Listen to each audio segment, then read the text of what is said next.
Really, uh, it's my great pleasure to be with all of you on this call. And I believe the subject matter of uh, coming to grips with our identity and then working or staying there is a good way to come to an authentic life. And only an authentic life has, let me say, an access to the power which lies within us. The moment we try to live the life of someone else, maybe social expectations which we feel we have to meet, or comparing ourselves with others, finding out we are not as good as the other person, and then trying to live the other person's life, it won't work. We will stumble and fall. As they say in German, lies have short legs. And imagine a little person with short legs. The little person may be able to run, but after some time he will fall. Like he is a little person who is not living an authentic life, but who is a life based on false assumptions and false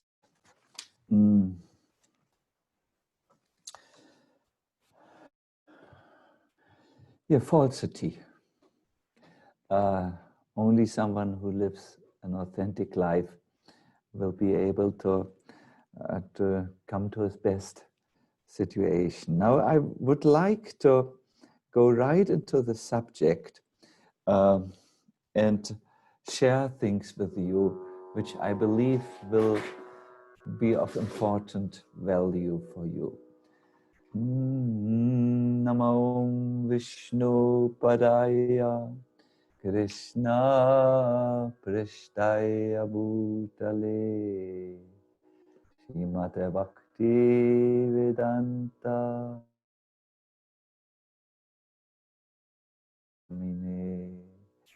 Namaste Saraswati Devi Gauravani Pacharine Nirvishesha Shunyavadi Askatyade Satarine Shri Krishna Chaitanya Prabhu Nityananda Shri Advaita Gadadha Shivashadi Gaur Bhaktavrinda Hare Krishna Krishna Krishna Hare Hare Hare Rama Hare Rama Rama Rama Hare Hare.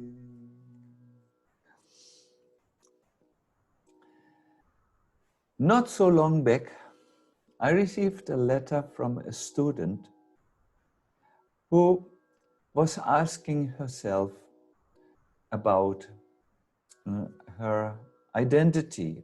She wanted to come to her authentic self, and in her letter, she very much expressed what many people who are desiring to come to their real self, who are tired of playing false roles, have. She said, today I woke up with an interesting thought.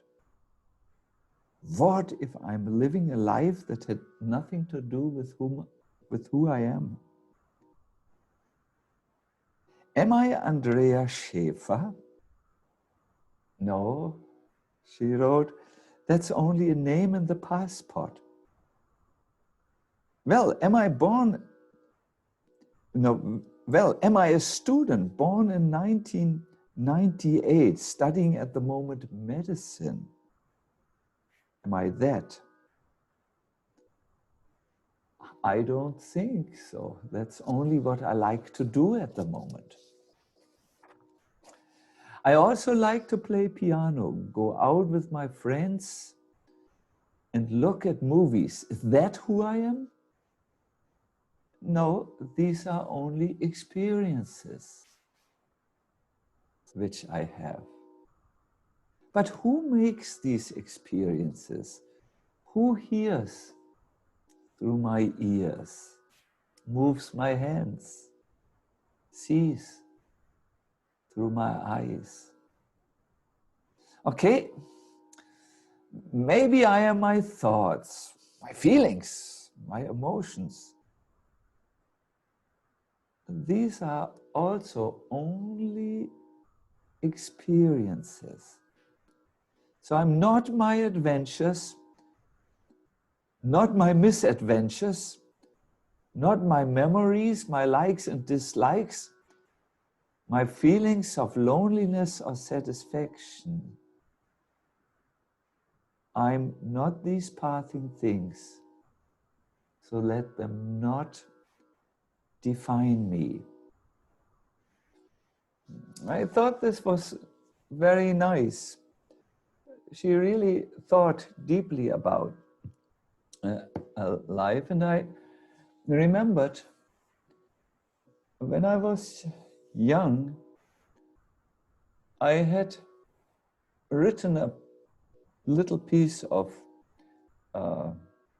writing, you would call it nowadays a blog, where I asked myself,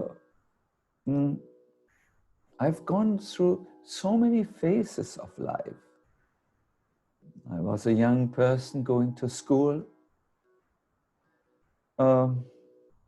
Then I became a teenager with many questions in my own apartment.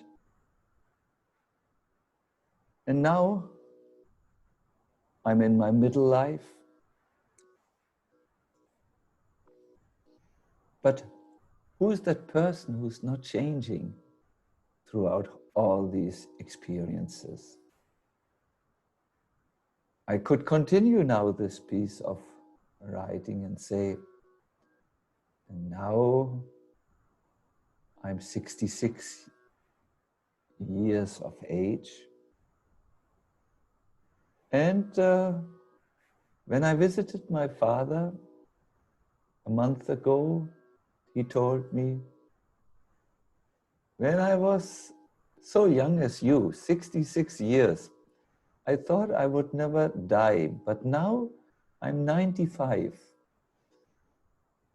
And I think every day I die. And I told him that I think we should ask the question, who is that person who's passing through all these experiences? School, university, friends. That person who remains the same, although the experiences change. That person who remains inside, watching through the eyes. I wanted to help my father to come to spiritual understanding, and I asked him, Father, you say you are now before death. What is it you would like to be remembered for in this life? It was a very touching discussion. It took place only, I would say, 1.5 weeks ago. And my father looked at me and said, I would like to be remembered as a good father. I said, not as the young boy who has this miraculous career about which yeah, I don't think the whole of Germany, but many speak about this. My father was a little, now you will have to help me. Is it called an apprentice? You know, a young man who learns something in a company. And he became one of the few heads of this company. The company is a large company. You will know it. It's the German railway. That's a huge operation. You don't want to be remembered as someone who made it from scratch and became a director? And he said, no, I want to be remembered as someone who touched another heart, or another people's hearts. And, you know, career, you know, moving up the ladder in the chicken stall is not impressive, because you don't touch people's heart as much as you do when you can share love with those who are close to you. And this was our discussion between son and father, who has already one of his legs on the other side of life. You would call it death.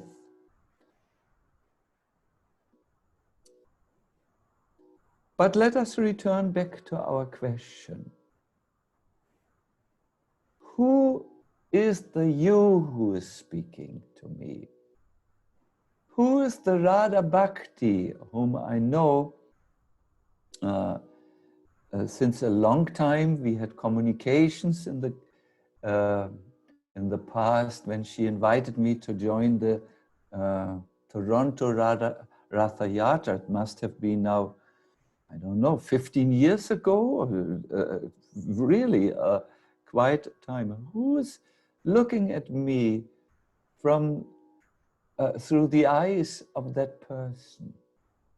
Who are you, Abe Solanki, who is looking at me through his glasses?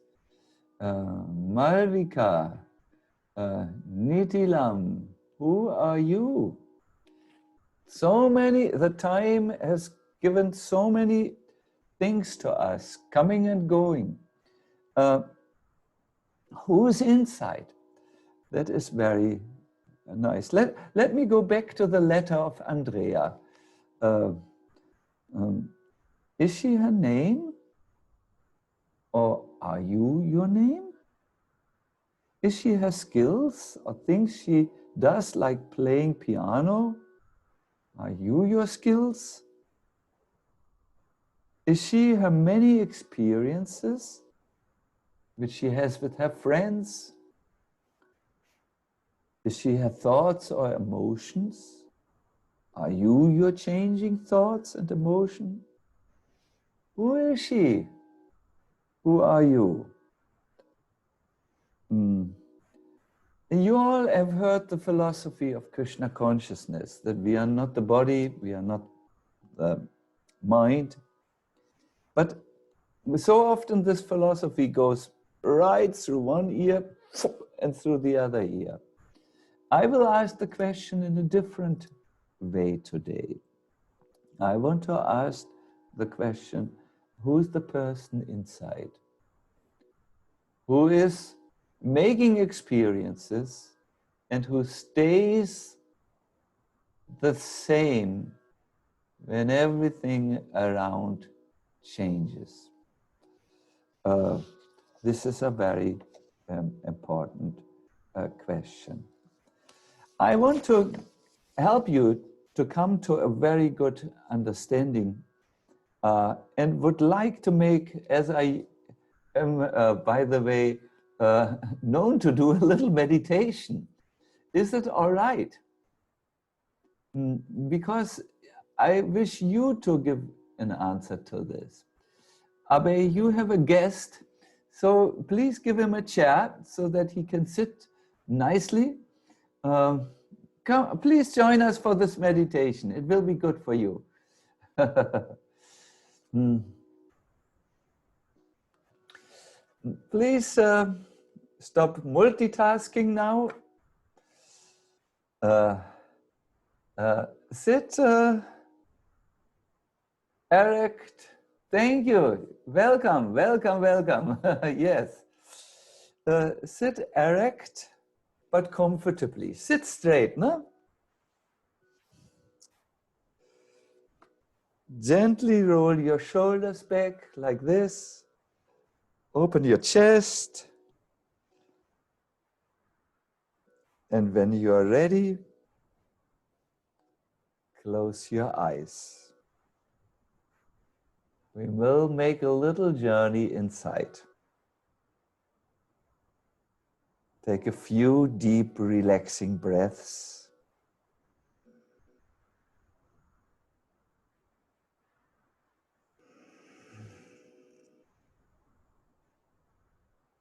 And center yourself. Bring your thoughts away from what is occupying you right now. The endless mental noise. Arrive in this very moment. It's just you now.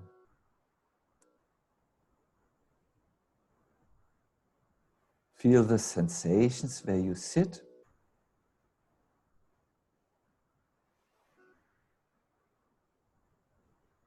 And with each breath, relax a little more.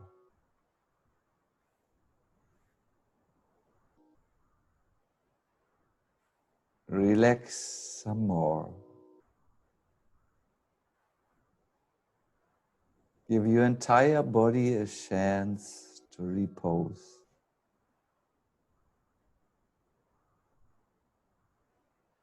Now, let everything that is going on in your life gently disappear.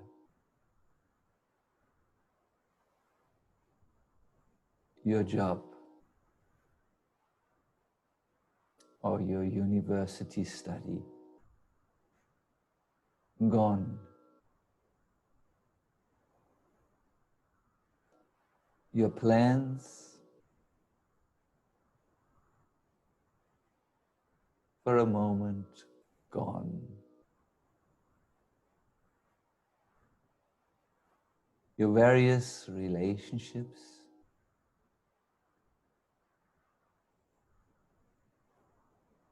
for a moment, gone. Your name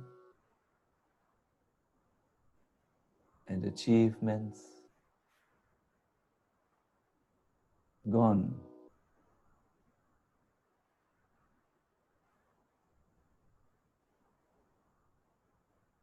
Whatever else is there, feelings, images in the mind, thoughts, gently let them go also. Do not dwell on them. Now it's just you and your breath. Simply observe the breath as it flows in and out.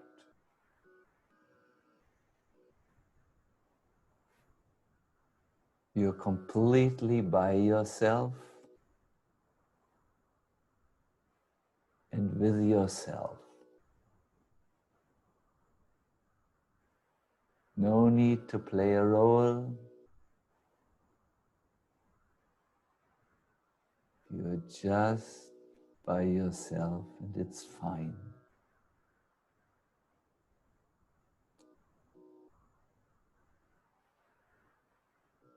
Ask yourself one question.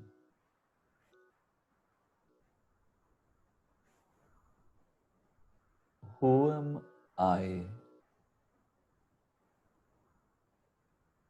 when everything that is not me is removed?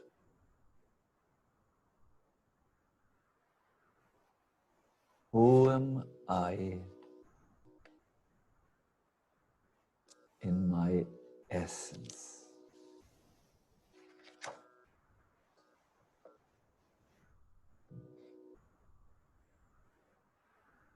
Stay in this space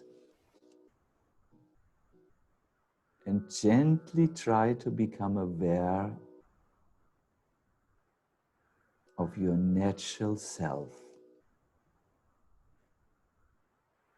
In the Gita, Krishna says, the self is without beginning or end, and it does not die when the body dies. It is eternal, without birth or change.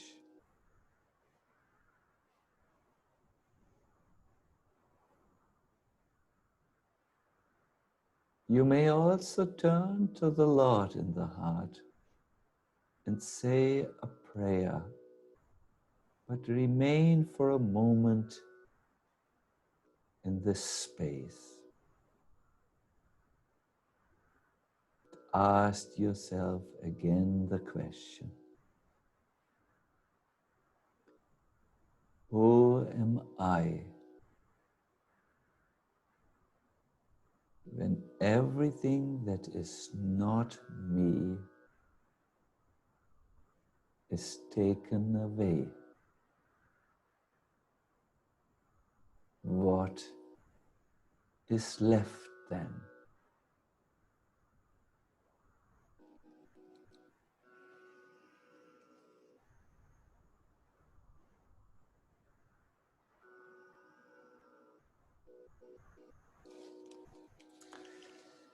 We do a very few deep breaths.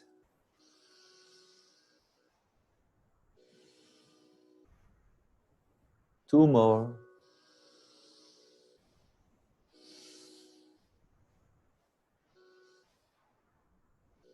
And gently return to room awareness.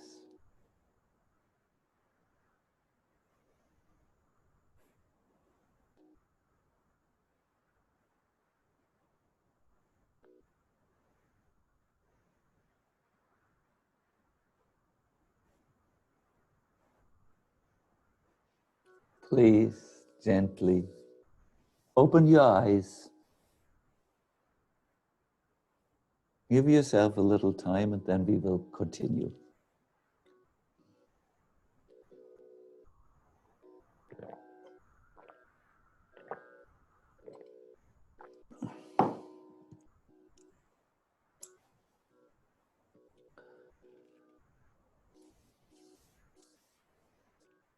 There are two ways of coming in contact with our authentic self and contacting that life via, so to say, of deep spirituality that is within us. Two ways.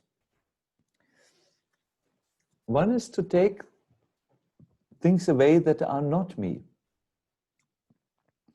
There's a famous story about a young princess who celebrated her 18th birthday,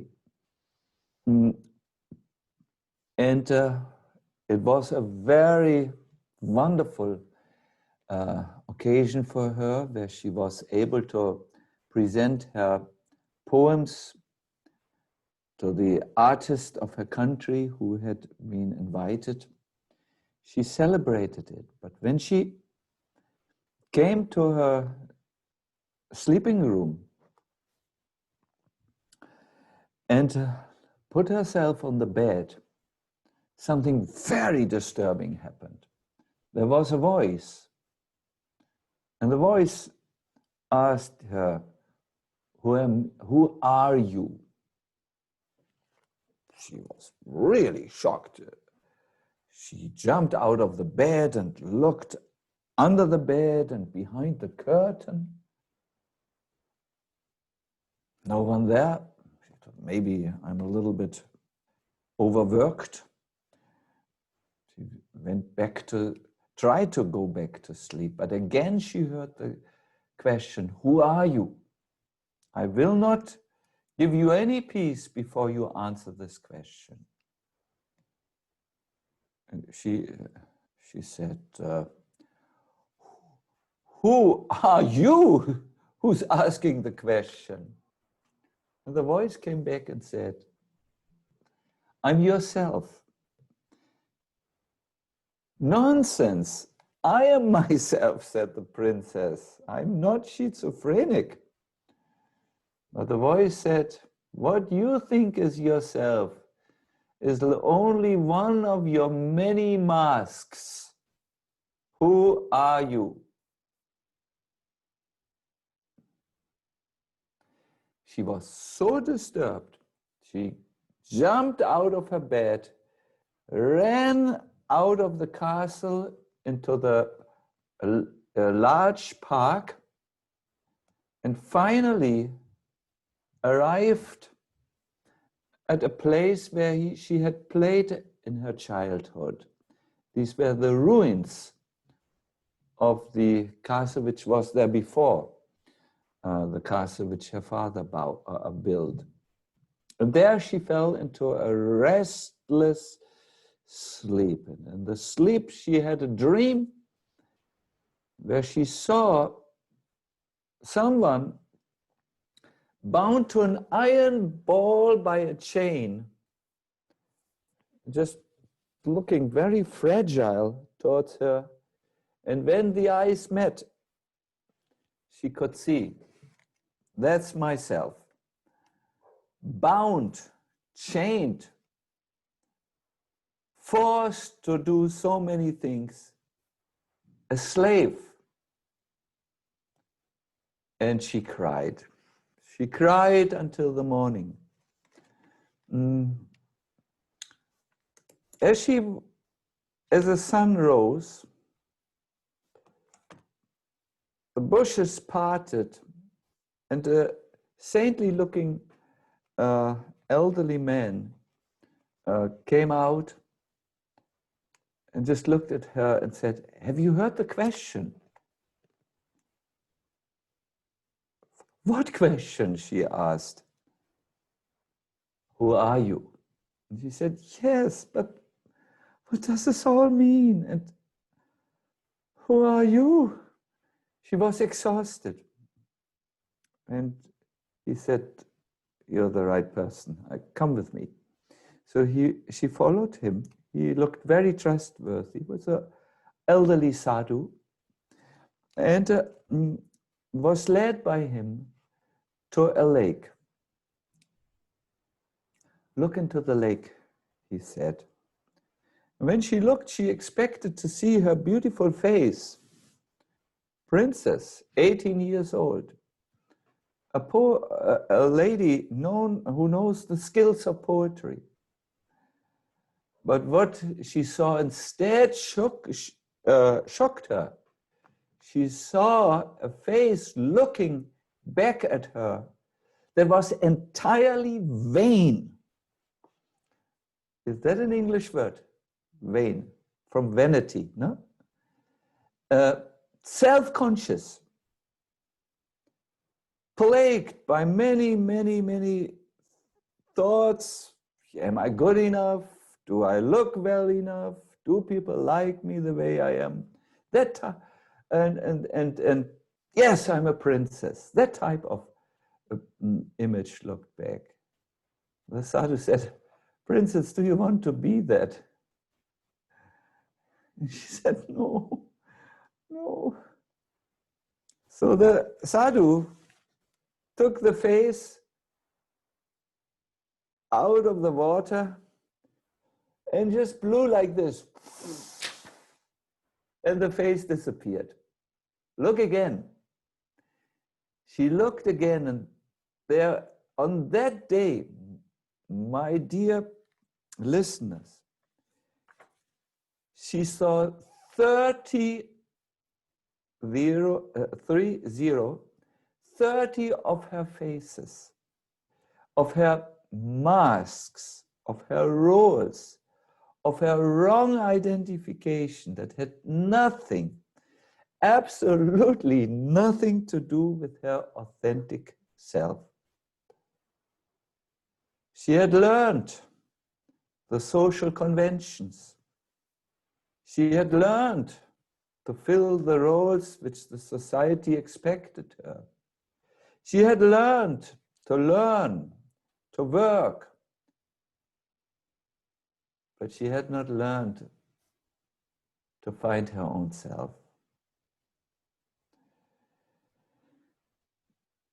It's a long story. I will make it short for you.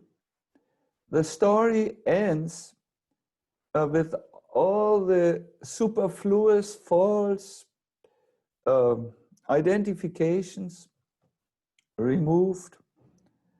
And the sadhu asked a question. Now answer me another question. Up to now, I have asked you, do you want to be that? Now I will ask you, who are you? Who are you when everything is removed, when that is not you?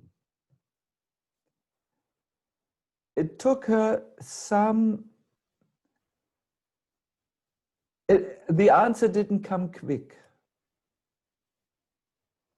She needed to remember first.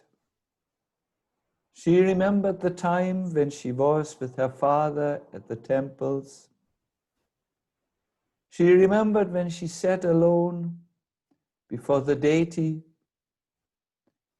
She remembered how, as a young person, she had sometimes run away from the public life which a princess of a country needs to lead. And when she had gone into nature and had prayed, she needed to remember. She needed to remember that delicate moments, that moments which are usually not so loud, when she was by herself. These moments when she was able to make contact, the higher contact with the Lord. And after she had remembered this, she could say, I am a servant of the Lord.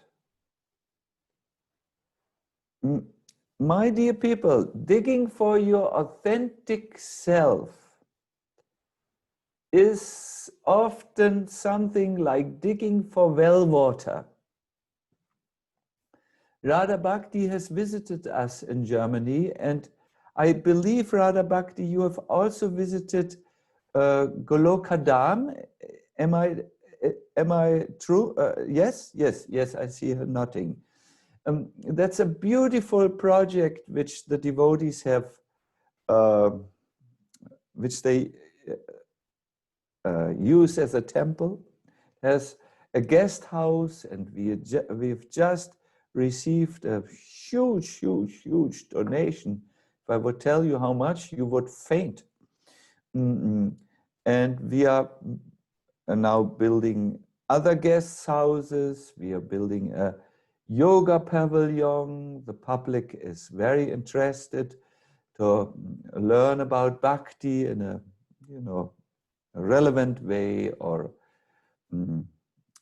a way which is free from all, let me say, limitations, universal. And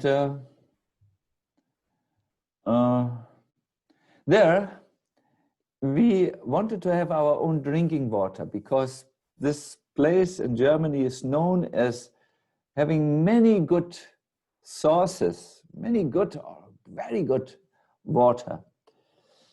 So we dug for a well.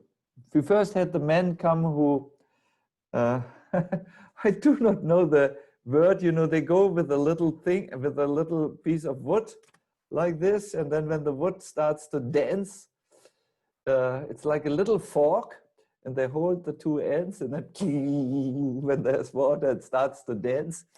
So we got such a waterman, we call him in Germany, and he was then indicating, here, dig here, there you will find excellent drinking water.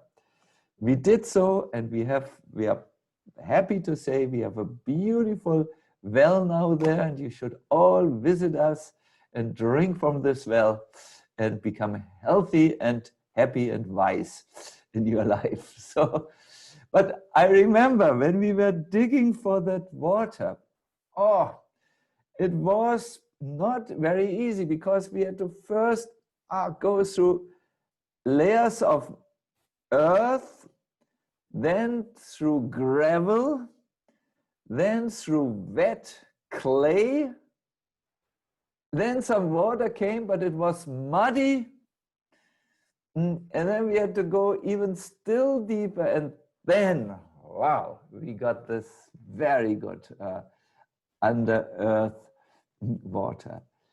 My dear listeners, coming to your authentic self is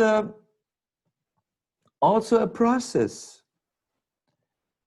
Everyone around you will try to address you by one of your masks which you wear and which they expect you to wear.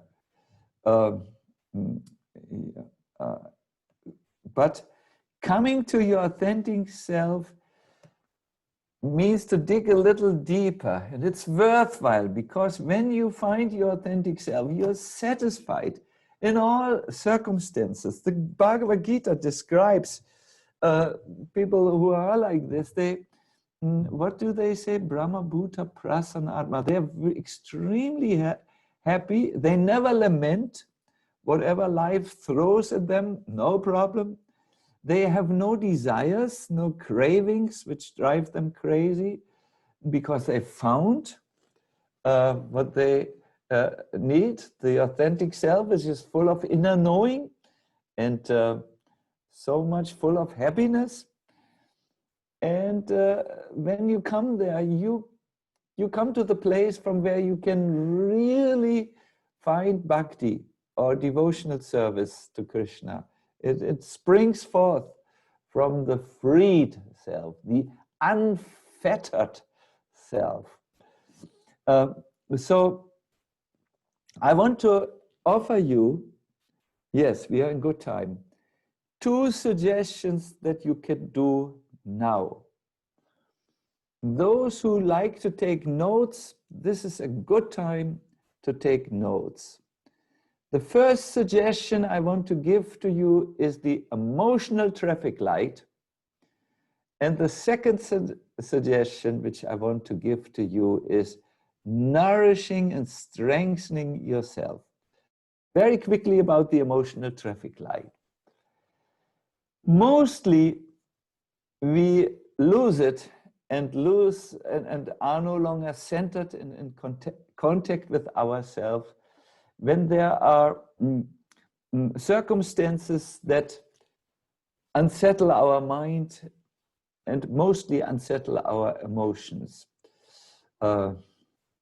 Disappointments, or we are operating under full stress, or we are sad or anxious. So at that time, my dear listeners, do one thing. Use the emotional traffic light. The first is red. How do I make it red? You know, red light. Red light says stop. Don't react. Patiently step one step back and only observe. Like a painter. A painter will look at his painting, not like this, but from the distance, and he will see from the distance where it lacks harmony and proportion. Because in one glance, more can be taken in than when you are so close to it. So when you are in life and there is a situation which requires a more thoughtful response, not just an emotional response where you just react, especially when it's a wild thing, just go stop. I know now how to do this.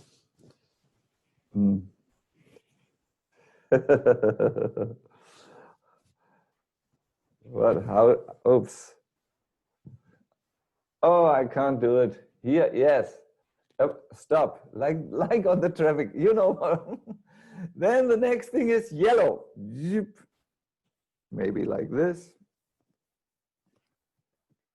Pavita, yellow, means wait.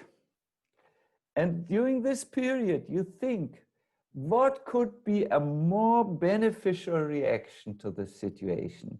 What could I say that is more helpful to the people instead of quarreling like an Indian farmer who quarrels for the best price on the market? You know, think proactively, creatively. What is a good response from a more authentic or deeper place? From the clear water, not the muddied water of your true self. And then green. Then go with a new insight. My dear listeners, young and old and in between, wars can be avoided by this simple emotional traffic light, and it doesn't even cost anything. It's cheap. It's there within you. It's not cheap. It's cheap is not the word. It's, you know what I want to say, inexpensive. It's already there. You have it already. So that is very useful. I think it's very simple, and the imagery of a traffic light speaks very clear to us. Stop, wait, and go. No, that is very clear. Use that today in your relationships, and you will see that you will come to much easier to a place of authenticity than before, where you just react or you just pulled out of your center because of your own strong emotions, which come in difficult situations or in various situations. The second thing which I want to recommend to you for building up your true authentic self is personal time. I call it always time with Krishna, where you take time out of your busy day. You have to find times when you are more peaceful, and then you nourish yourself by reading things which nourish you, by maybe praying, by it's time when you are alone.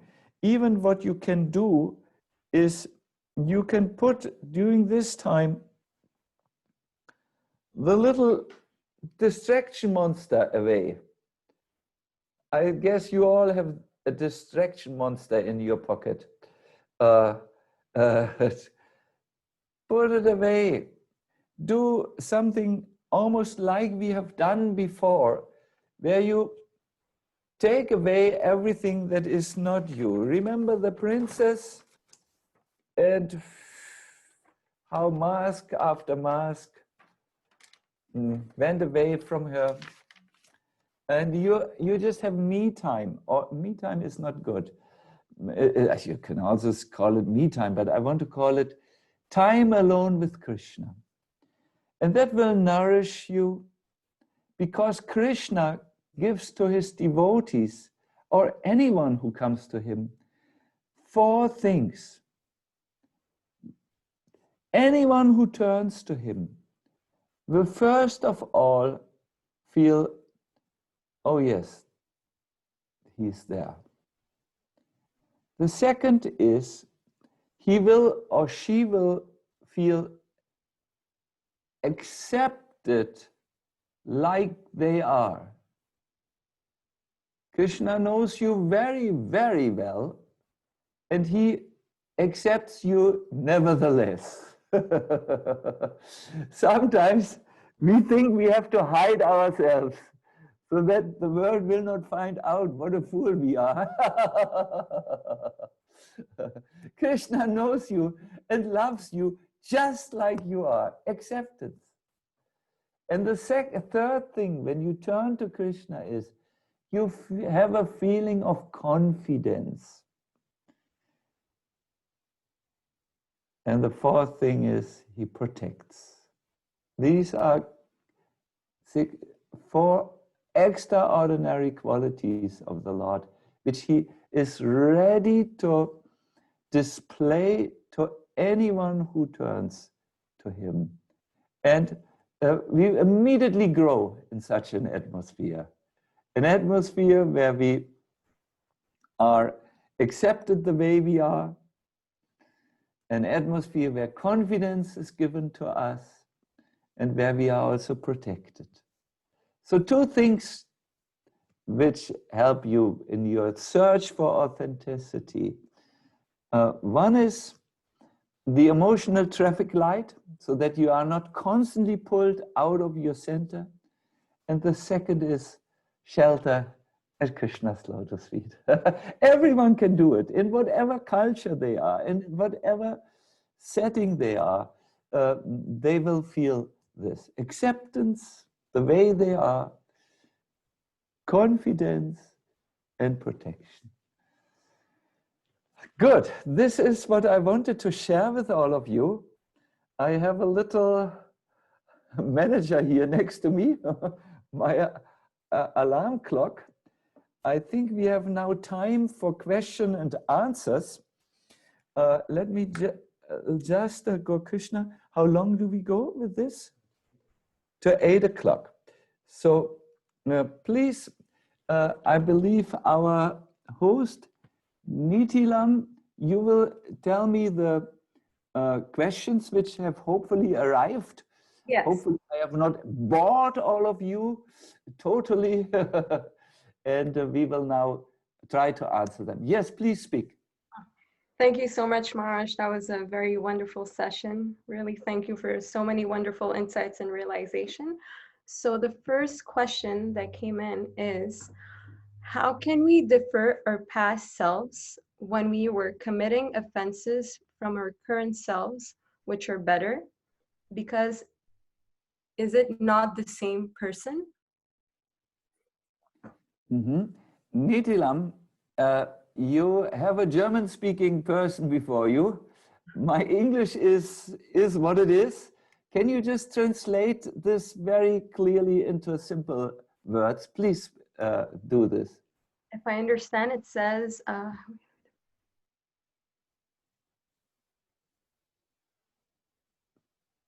so how can we differentiate our past selves back when we were committing offenses from what we are now? Because we were not the same person before and now. So how can we do that? Very good. Thank you. I understand totally. Thank you.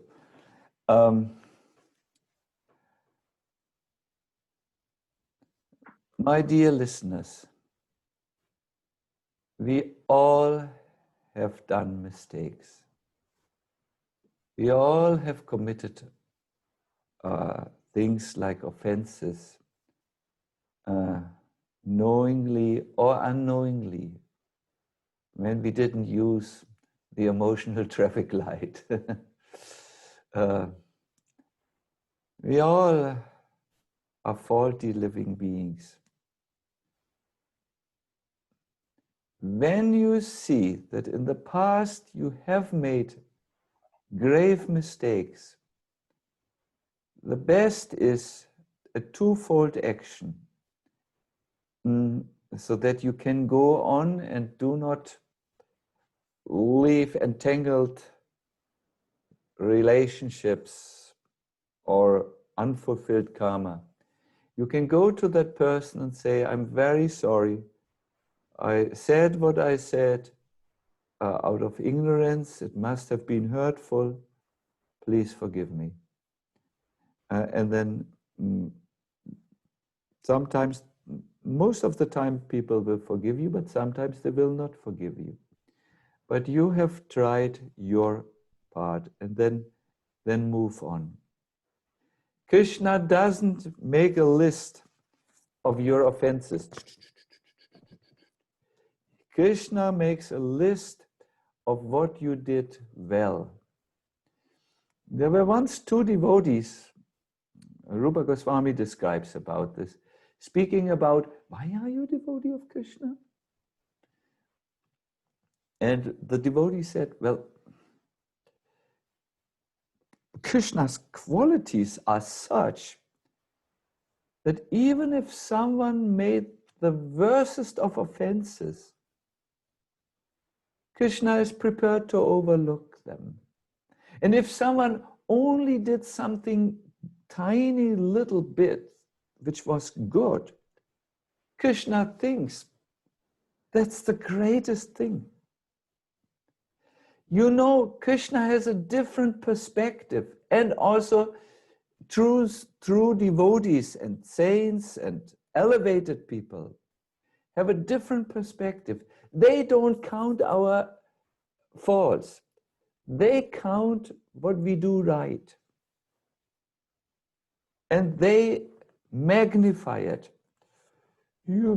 Oh my God, they look at this. This is so great.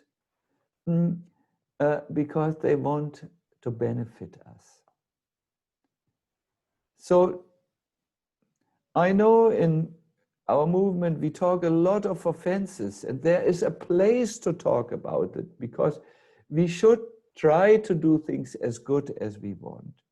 But I believe we should talk more about Krishna's generosity, Krishna's vision, the vision of great devotees, and not cripple ourselves too much. Okay. Thank you, Maharaj. So the second question says, does spirit exist in reality? If yes, please prove it. Very simple. But I will put some tension in it.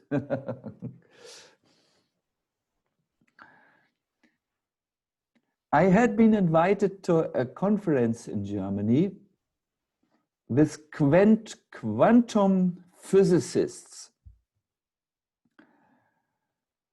And had been asked to give some proofs for the soul. Now, these were all clever people. And I decided I would just talk about one personal experience which I had. I had been committed to the hospital in something like 1989.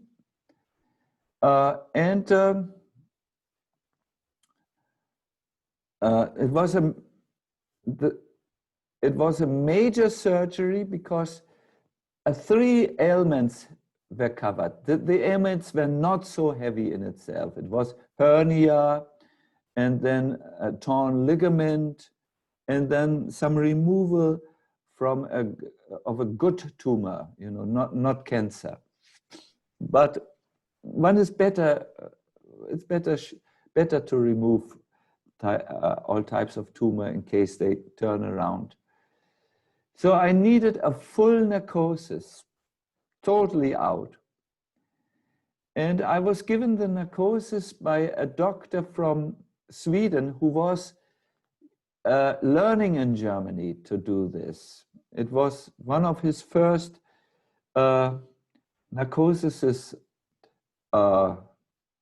in real life. And somehow he had given me too little of this narcotica. They give you two things, at least in my case. Something which totally shuts out all the muscles so that they can cut the muscles, cut through the muscles. And they also gave me something that all conscious awareness was shut out. But it was too little. And I became aware of the pain. The muscles didn't react. Otherwise, I would have, you know, not jumped off the operation table, but I would have in pain, you know. But I was aware of the pain, and it was becoming stronger and stronger and stronger. And I tried to lift the hand to show that I'm there, but because the muscles were numb or were shut out, I could not lift the hand, nor speak, nor shout, nor do anything. I was aware, but I could not communicate. And it was terrible. It was like torture. It was really, I thought I would go crazy. I could not, it's undescribable for me to tell you the amount of pain, because that cut through my, through the stomach, not stomach, through the, you know, what covers the belly, you know, that layer. Heavy, heavy, heavy. As I was just thinking, I was not even thinking, as I was just,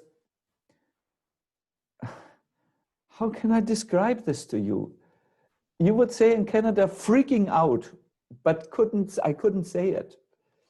All of a sudden, I dislodged from the body. I was outside the body and looked at the environment.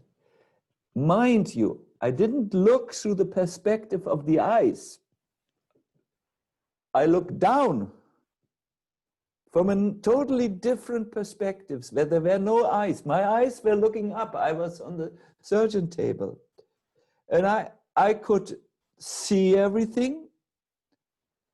I could see that something went wrong because all of a sudden they had cut a main arteria, and like a fountain, blood came almost out. It was really dramatic. And I was really I was in a different place. The perceiving conscious entity, was not even working through my brain, because the brain was also on the surgeon table. But I thought, this is intense. I would like to go out of the surgeon, what is it called? Surgery theater. And I went out. Then the next thing I thought was, I wonder if Agnidev, it's not the famous Agnidev, but it's a devotee from Austria, is praying to me, just like he had promised. I had requested him, can you please go into the waiting room and pray for me? I'm a little sensitive and not so good with surgery, so please pray that everything goes well. And And I somehow, without knowing I didn't have a plan of the corridors in the hospital, but I somehow arrived in the waiting room. And yes, he was praying. I saw. Then I went back, and I saw many other things which there's no time now to tell you, because your question is, can you please talk on one thing about this? Is there something like a soul which has perception, and so on? And I went back and I told to the doctor. I remembered conversations when before the mistake, I told you they cut something, but before that I was already out. They had talked about golf playing. And I told him the beats, as it called, the beat or the movement, what they talked about in detail, because I had heard it. And the surgeon said, "No way."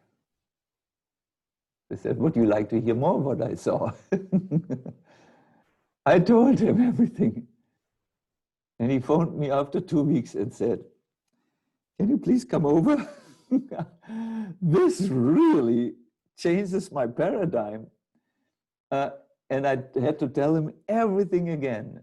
And he said, "Yeah, there are books about this." I didn't believe it. And you're the first one. Then I was finished with my talk, right? The next speaker after me was Pim van Lommel. You can Google him. He's written a very well-received book. Pim van Lommel. He's a Dutch person.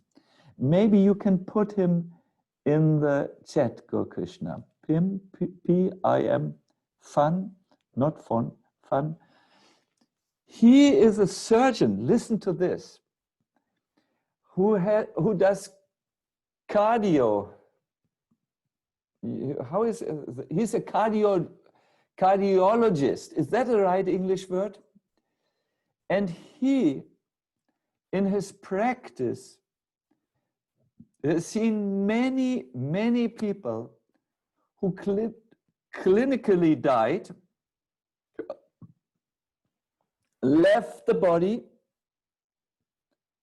but returned. You call this near-death experiences. And he has documented the cases.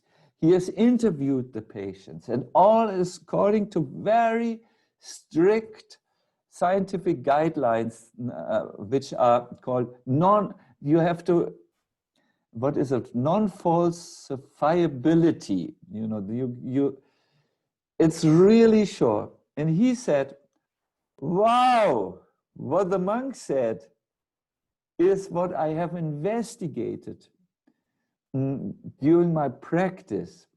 And he has done me a great favor by going through all the stations which happen when consciousness leaves the body.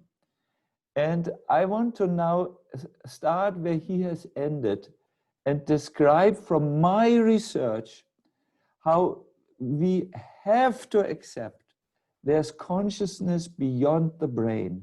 There's consciousness means awareness, no? Beyond the body. There's perception beyond physical perception. And we have no reason to doubt that there is a soul. I felt so, when you are amongst scientists and I'm not so trained in, everyone knows a little, but I'm trying to be a devotee, So I'm not a scientist. Some of you are much more scientifically intelligent than I will ever be. But, when I said the thing and then a hardcore scientist said, wow, then I felt, victory, victory, and so on. Because this is a little difficult to prove the soul. You have to, it's on another level. It's a spiritual level. And you cannot see, I cannot even see your mind. I think you have a mind, you think. But since it's on a different elemental level, it's not so difficult and not so easy. But this type of experiences can prove it. I didn't go into philosophy. Of course, I couldn't refrain myself from quoting a few Gita verses, but in a universal spirit. And that is what I would answer to you. Thank you for this question. It was wonderful that you asked this question. Good. Next question. Thank you, Maharaj. So the next question, the person says, thank you for sharing the story of your father. I also want to be remembered as someone who touched people's heart. But I also have career goals and also some career pressure from my parents. The question is it okay to pursue a material career and spiritual life at the same time? Absolutely. I even believe for most of us, this is properly a need. There is a difference between a need and a desire. A need, like eating, sleeping, is something which is absolutely essential to our human well-being. And for most of us, to establish ourselves, earn an income, prove ourselves in some ways. Ourselves means our intelligence and our capabilities is a need. And if we don't do it, then some human needs remain unfulfilled. Krishna consciousness is not about stopping human needs. It's developing the spiritual side. It's developing, or it's about inner growth. But it is not good if you stop a human need, because you may try to run away from that need. But it will, if it's a real need, it will stick to you. And if you have not done it, it will boycott your spiritual development. You will think, oh, why have I not done it?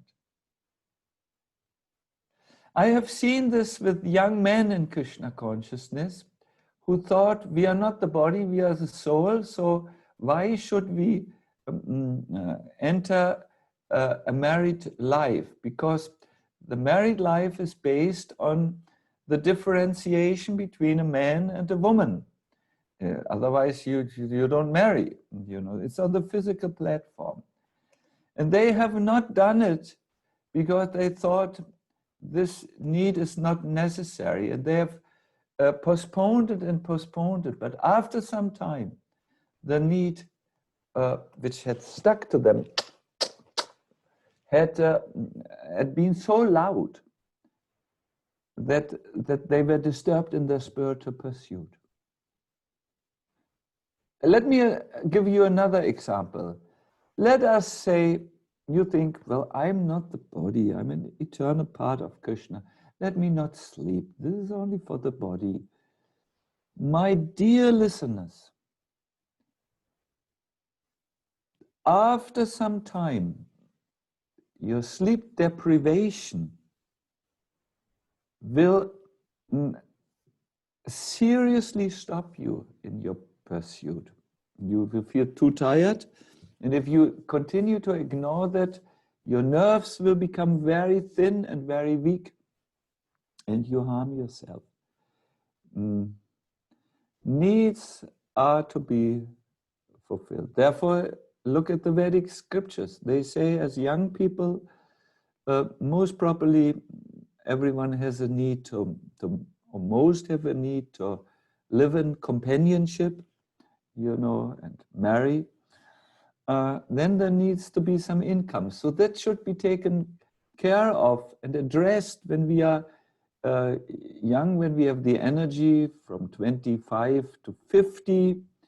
And then in modern times, I have seen it is not always practical that the husband and the wife take vanaprastha with 50 because of various circumstances. But the Vedic civilization has not stopped us from fulfilling our needs. Just do it in a way that is not harmful for your inner growth, for your spiritual development, and so on. Yes. Yeah, so the next question is, sometimes we feel forced to wear a mask even in our temples. We have to hide our struggles and who we think we are because otherwise we feel judged. What can we do about this? Yeah. I know what you're talking about.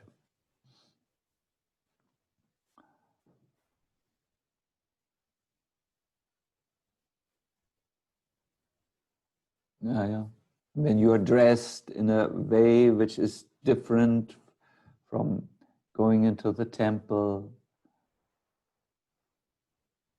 Yeah, there's a lot of judgment. Unfortunately, that is true.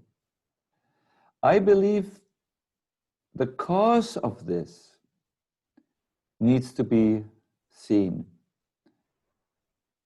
See, we have a high standard. Our movement, by Prabhupada's grace, talks really about genuine spirituality. It is not a wishy-washy explanation. And because some of us may not have yet reached to deep, deep spiritual insights and can therefore not see it in another person, we judge externally. We do not look internally what is in their eyes. This has always been a problem. There are, not just in our movement, there are lots of literature. There is one work, you will like it very much, Bhakta Mala, where there was this very, very nice, I think I should tell you about it. There was this poor street sweeper lady. Maybe her name was Kamalini, maybe. Her name started with K. That is what I know. And she loved Lord Jagannath in Puri very much. So she would cook every morning khichdi for Lord Jagannath. And because her love was so strong, Jagannath would come before he would receive his morning offering and eat the khichdi of this street sweeper lady. Now once, a devotee came to the street sweeper lady, saw her cooking and offering her khichdi, and said, "This is not good. You have not done this right. You have not done that ceremony. You have not chanted these mantras. Then only you can offer to Lord Jagannath." So the next day,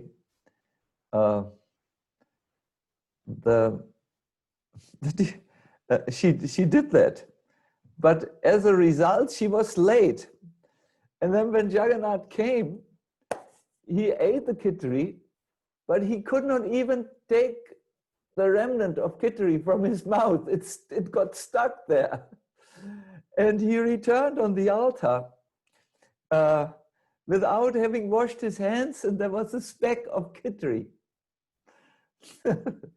And the priests said, "Oh no, what is happening?"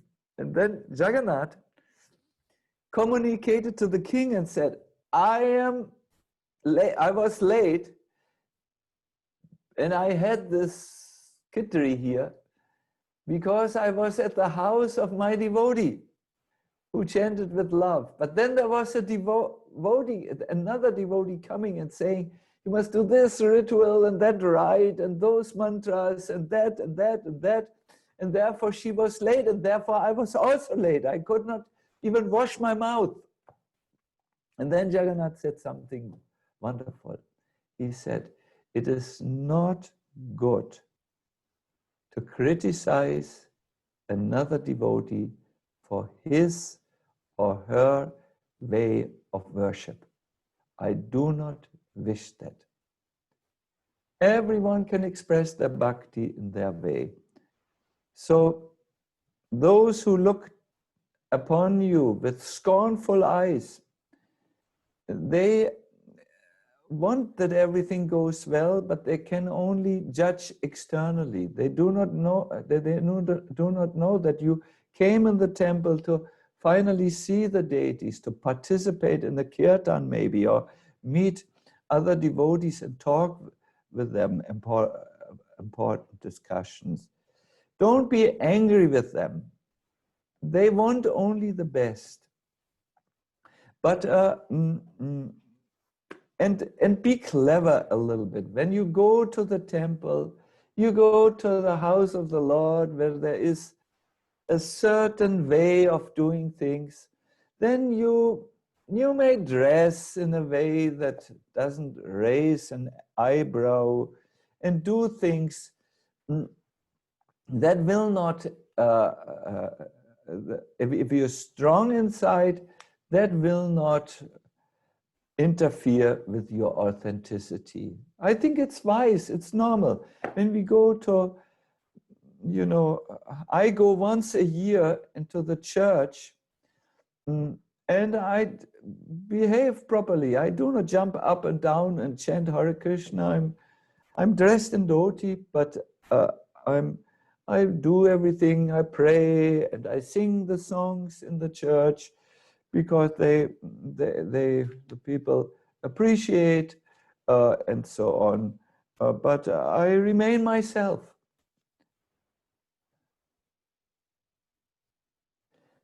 We should not judge, nor should we become disturbed when we are judged.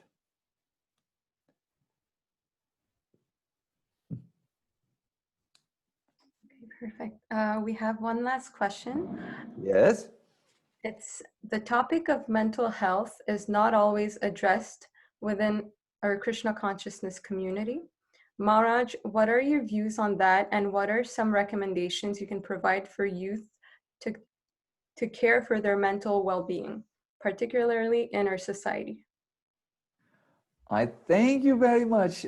Really, you have such wonderful questions, and it's such a nice assembly. I can feel the good energy. Thank you for the question.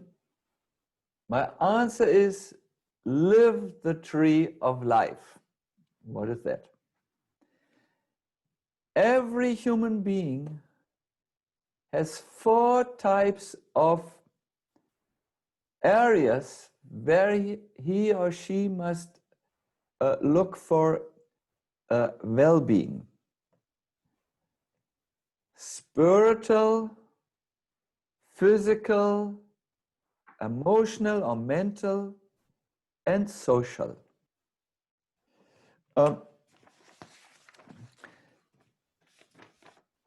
You can compare it with a tree. I will, oops, Go Krishna, you know how to paint a tree. You please make a nice tree for the people. Go Krishna is just assisting us here. A healthy tree needs to have 4 things intact: the roots, the trunk of the tree, the protective bark, and the overarching top of the tree. where there are fruits and so on. And so in much the same way, we need to address all four areas, and then the single areas are also well. You cannot have mental well-being without being enough physically healthy. The physical and the mental are like the trunk and the bark of the tree. They are very much connected to each other. You need also for the well-being, can you see? The light is somehow not so good. Here are the roots. Can you see? The roots of the tree of life must be there. This is your spiritual well-being, your connection with Krishna. Then this is the body, the physical well-being, the emotional well-being, and the social well-being. All this together takes care of your mental well-being. All this together takes care of your physical well-being. All this together takes care of your social well-being. All this together takes care of your spiritual well-being. They are connected. But still, I want to give you, let us say, 3 tips for just isolated mental well-being, which are especially for our movements. Please listen carefully and think deeply. The first is you need a focus in life. Something where you feel enthusiastic about, something which you feel is a worthwhile goal of your life. It is in the psychology, The Search for Meaning. A book has come out, Viktor Frankl, where he has shown that people who had a purpose, a goal, my word would be a focus, could survive even the heavy torture in the Nazi camps. You need a focus. Very important. Without a focus, you're going anywhere and everywhere. Focus can be a goal of life.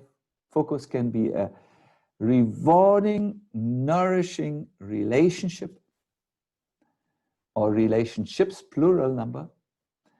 Then you need, and this might come as a surprise, you need physical health. You are all young.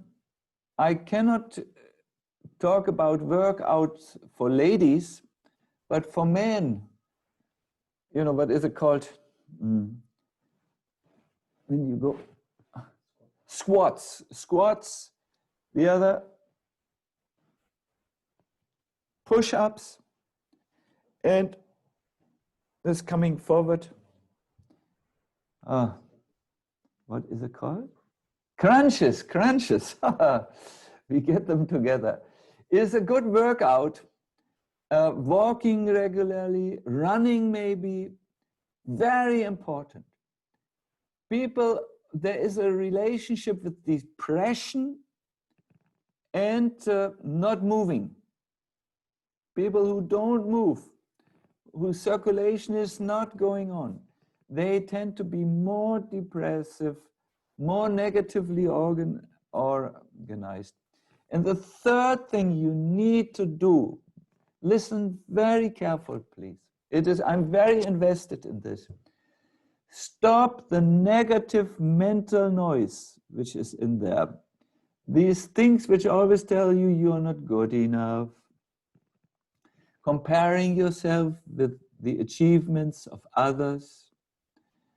That is so dangerous. This inner mental noise.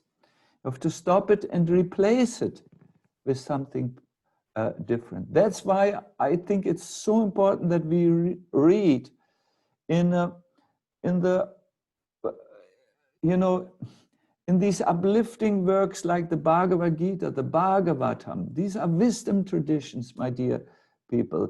You don't, I know we are sometimes disappointed with the Hare Krishna, Hare Rama movement. We have made our experiences, which were not always good. I know this. I understand young people. I have a lot of contact with young people.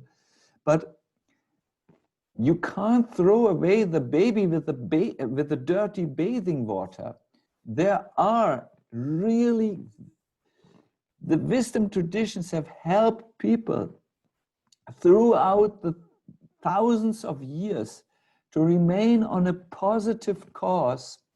Where would people be without them? They would just fight and so on.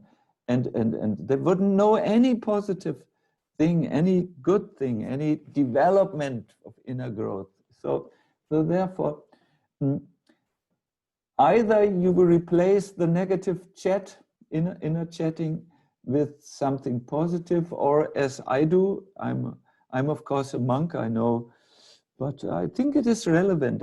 I'm reading regularly the Bhagavatam, Gita. I read also other things. At the moment, I read a little book on Zen poesy. They have interesting outlook. I need it because I have to give a Buddhistic, I have to give a lecture to Buddhists, but I find also something very valuable in that other traditions. Yeah. Mental health. Thank you for asking this question. You all ask such relevant questions. Yes, mental health. My first answer is it's not isolated from the tree of life, the spiritual roots, physical well-being, mental well-being, and social well-being. A lot, my dear listeners, can happen when you have meaningful relationships, nourishing the relationships here in the crown of the tree of life. Wow, so much can happen. Thank you. I hope it is not too much information. Two things. For mental health, you have to look at it at a whole, with your whole life. It's not just isolated. All the areas have to be good. But if you address it with a singular focus, okay, let's focus only on mental health now, then I would suggest focus, physical well-being, and stop the negative chatter. A good way is, which all psychologists will agree with, to start your day with gratitude. I'm grateful that I'm alive. I'm grateful that I have an opportunity to grow and to also go to bed with gratitude. Thank you for giving me these opportunities to learn. I will think about how to make things better like this. So, my dear listeners, we have now 1 minute. We are 1 minute over time. So I'm a little bit in a situation. I have a very amazing guest today with me. You would love to meet him. He has started a school in Cambridge for young people, a school which emphasizes beyond the normal, what is it, curriculum, things like helping the children to manage anger. Maybe we should just ask James to just greet everyone, because he would love to see everyone. He's really a jewel. And I have promised him I had to work all day. Work is not the word. I'm producing a lot of content at the moment. I'm a little late. I have to go with him, and we have to discuss about a project where he gives some advices to us. But I thank you so much. I now see only Radha Bhakti, Nitilam Virlapin. You did wonderful as a host. Really, congratulations. I have a picture here of Malvika Garg. Abe is with us all the time. What a pleasure to see you, and your good friend who came in. Name of the friend, please. My name is Varun. Balap? Varun. Varun, good, Varun. Nice that you came. And then Dula Purkais is also there. These are the people I see. So our teacher comes. He is just coming up the steps. He is an Englishman. This is James. These are wonderful people. In Canada, they are all thinking of their career and their development in life. They will be doctors and university professors and whatever. Any word you can tell them from a teacher's perspective? About their career paths? Yeah. That's a big question. I think that for me, the biggest reflection I had from my own practice is when you find something that you love, it no longer becomes work. So my advice, find something you love doing and be the best at doing that. Yeah, the trouble is finding it, because there'll be lots of people telling you what you should be doing. And there'll be lots of advice from different places. So I'm sure Maharaj has guided you, but the more reflection you can have to really understand what your dharma, what is your purpose would be, and then be the best at it. Thank you. I'm known for this, to put a gun on people's head, and then they have to ignore my advice. and then say, we are just closing. Okay. Yes. Okay. Wonderful advice. Okay, so Nitilam Virlapin, you should now close the session properly, and then we will disperse. I'd like to thank Maharaj for being here with us today and sharing all of those wonderful realizations with all of us. And also thank all of the participants who have sent their questions through and discussed with all of us. And up next, we'll be going into the youth activity. So the link has been posted in the chat, so everyone can just go and join from there. Thank you, everyone. Hare Krishna. So Hare then Krishna. I say goodbye to everyone. Thank you very much. Have a wonderful ongoing retreat, and all the best for you from my heart. Hari Bol.